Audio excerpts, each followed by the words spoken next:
Bon, aujourd'hui, je vous parle du département des pièces. Outre seulement l'inventaire, le département des pièces, c'est un département de vente en lui-même. Que ce soit le département des pièces ou le magasin dans une usine, c'est similaire. Dans le fond, le client, c'est à l'interne pour une usine. Versus le département des pièces, c'est le département de service, le département des ventes, le comptoir directement pour les pièces à gérer.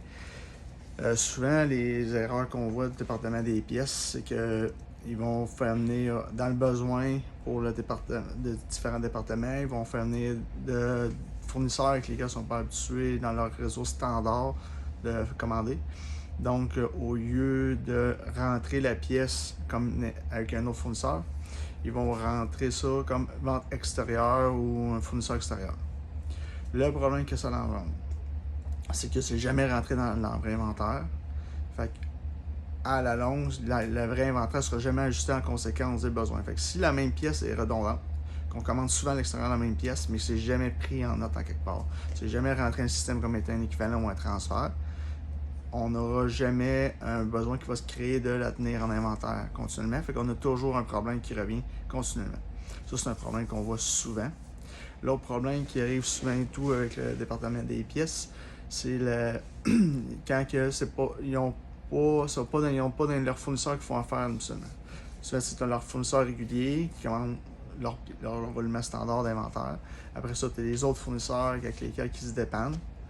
Mais souvent, il va y avoir d'autres fournisseurs autres, vraiment extérieurs. Des fois, c'est parce que le gars qui gère les pièces, il n'aime pas la compagnie ou peu importe, fait qu'il appellera pas.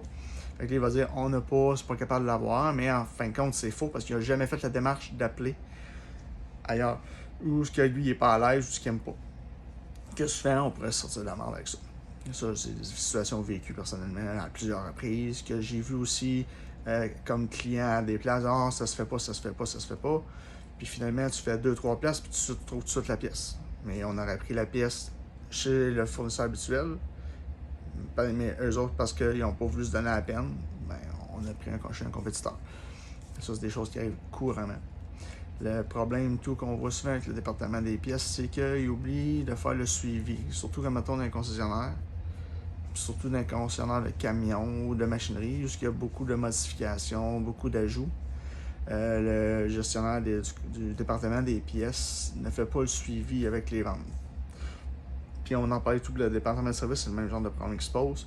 C'est que, exemple, un camion, il y a des ailes ajoutées, il y a du chrome ajouté.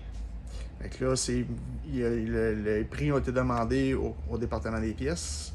Ils ont été mis sur le contrat de vente. Mais là, après ça, il n'y a personne qui fait de suivi pour savoir, hey, c'est quand que le camion va arriver ou quand le camion va partir de l'usine, quand on va l'avoir, c'est quoi le délai de mes pièces, des commandées. Fait que, au lieu de tout de suite mettre en commande un coup que le contrat est signé avec les ventes, ce que le gestionnaire du département des pièces dit, OK, on met tout de suite en commande les pièces pour être sûr de les avoir quand on va être prêt à les installer. Ben, ça arrive souvent que c'est pas fait. Fait que là, le véhicule arrive à la concession. On est rendu à faire le travail. On n'a pas les morceaux. Ça, c'est des choses que j'ai vues souvent aussi. Donc là, ça, c'est la panique, tu trouves pas les morceaux, on propose d'autres choses au client, le client finit que le client n'est pas content, ou il y a des délais sur la livraison du véhicule, ou le véhicule est livré avec des équipements manquants, le client il faut qu'il revienne, c'est tout le temps des délais, puis de l'insatisfaction du client. Même chose au niveau du comptoir des pièces pour la vente client directement.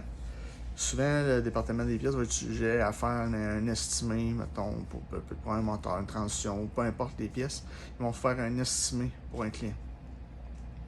Puis après ça, le client part, plus de nouvelles. Mais il n'y a personne qui relance le client à savoir, hey, finalement, tu veux-tu les morceaux? Ou si le client te dit après, ok, mais si tu les as pris, c'est quoi les prix que tu as eu pour comparer, pour rester compétitif? Puis juste les fois, le fait de relancer le client, oh, il s'occupe de moi. Versus qu'il y a une autre place, peut-être qu'ils l'ont fait, eux autres. Ils ont relancé le client 2-3 fois, puis finalement, c'est eux autres qui ont eu la vente. C'est des choses qui souvent négligées le département des pièces. Souvent aussi, le département des pièces va gérer les fournisseurs d'ateliers, des petits outillages.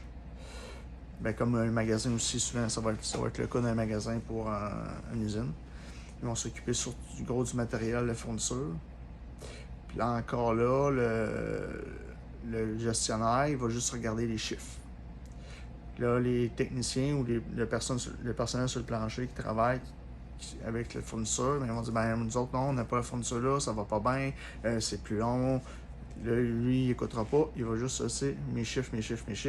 Moi, c'est ça que ça coûte le moins cher, c'est ça que je prends.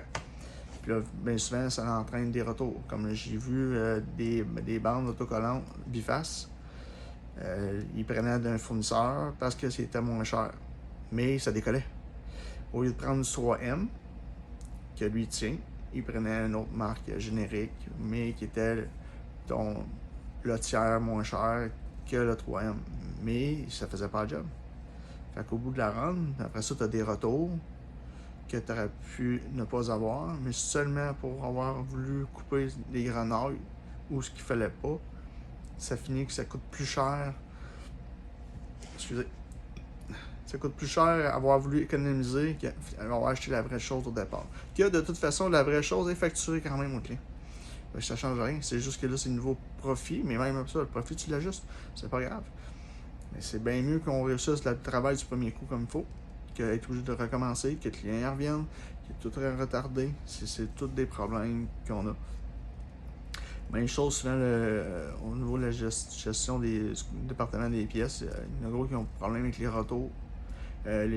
Souvent, comme au niveau d'une concession, même peu importe, souvent, on a la possibilité de retourner des choses qu'on n'a pas utilisées un certain nombre de fois par année.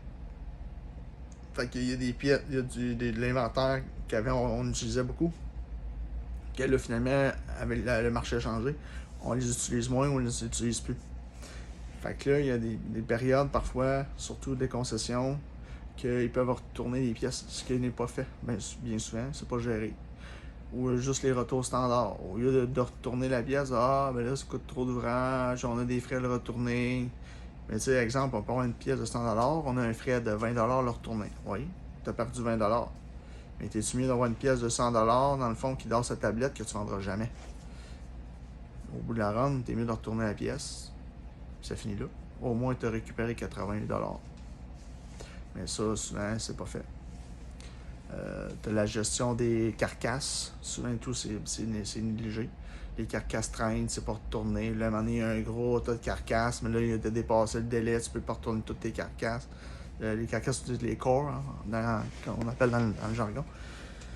Fait que dans le fond, c'est mettons comme un alternateur, un starter, des batteries. Souvent, tu as des carcasses. Par rapport à ça, il faut retourner. Mais ça, il y a beaucoup de places que c'est négligé, c'est pas vraiment vérifié. Ça traîne dans un coin, en magasin de poussière. Puis à un moment donné, il faudrait retourner nos corps. Puis là, finalement, ils ne reprennent plus la moitié des corps. Ou ça prenait un document pour le corps, pour le retourner, mais là, ça fait tellement longtemps qu'on n'a plus les documents. Ce genre de choses en a. Fait que ça, c'est de l'argent perdu directement. Que tu peux même plus refacturer au client. Parce que tu es crédité, tu as récupéré vieux. Fait que c'est de l'argent que tu as perdu. Fait que grosso modo, on a fait le tour général. Fait que s'il y a d'autres choses, vous pouvez venir me poser des questions. La semaine prochaine, on va parler de la rétention des employés. Un beau gros sujet. Merci, à la semaine prochaine.